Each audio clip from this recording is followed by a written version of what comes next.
Donc on est ici pour parler de ce que le SCOT propose de mettre en œuvre en matière d'aménagement, notamment sur la thématique de la nature en ville. Donc là, typiquement sur une opération comme celle-ci, on voit au premier plan un système de gestion de l'eau, en même temps qu'un bassin naturel, un bassin environnemental, avec tout un ensemble de végétation qui se situe dans une logique de trame verte et bleue.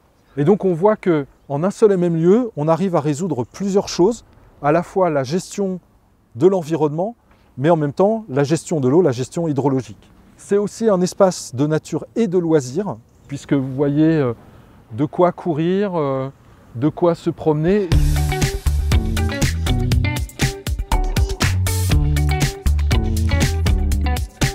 Le SCOT fait la promotion, dans ce cas-là particulier, de la nature en ville, de la gestion de l'eau, traiter des espaces mutualisés, c'est-à-dire à l'intérieur desquels on va retrouver plusieurs fonctions, plusieurs types d'aménagements, plutôt d'avoir des choses qui soient juxtaposées les unes à côté des autres.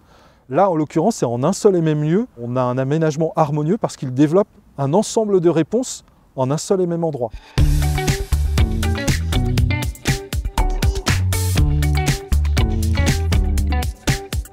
Un autre point fondamental que propose de développer le SCOT, c'est effectivement toute la fonction d'accueil et de réponse aux besoins des populations en matière de logement. Alors ces questions sont fondamentales parce que en fait, c'est la capacité d'accueillir, de faire venir de nouvelles populations pour maintenir un dynamisme local en termes de génération, de renouvellement de génération, mais aussi du coup de capacité à accueillir de l'emploi, parce que c'est aussi parce qu'on a des gens qui habitent sur le territoire qu'on peut avoir un développement économique sur le territoire, mais aussi c'est répondre aux besoins des populations qui sont déjà en place. Les populations ont un parcours de vie et l'objectif du SCOT, c'est de tout mettre en œuvre pour pouvoir offrir les logements qui correspondent à ce parcours de vie.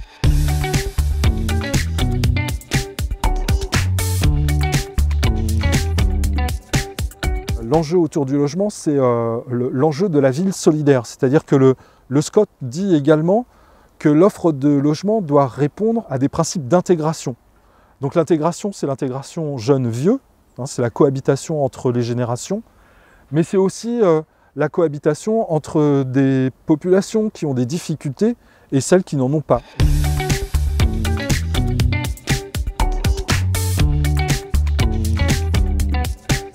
Alors, métropole des proximités, c'est un élément fort de l'organisation souhaitée par le schéma de cohérence territoriale. C'est-à-dire que l'intention, c'est de mettre les populations au plus proche d'un certain nombre de services et d'équipements et de commerces du quotidien, y compris la capacité d'avoir accès au réseau de transport collectif.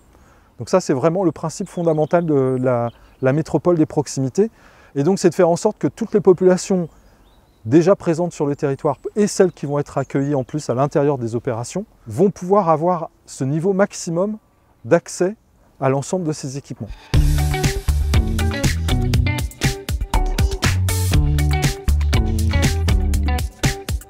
Dans la ville des proximités, c'est aussi l'intention d'avoir la possibilité de circuler autrement qu'en voiture et de faire en sorte que effectivement, le recours à l'automobile dans les déplacements quotidiens soit plus systématique parce qu'on serait trop éloigné de l'offre de service. Là, c'est vraiment l'enjeu. Et donc, le SCOT veut vraiment pouvoir développer et voir se développer ce genre de pratique et ce type d'aménagement.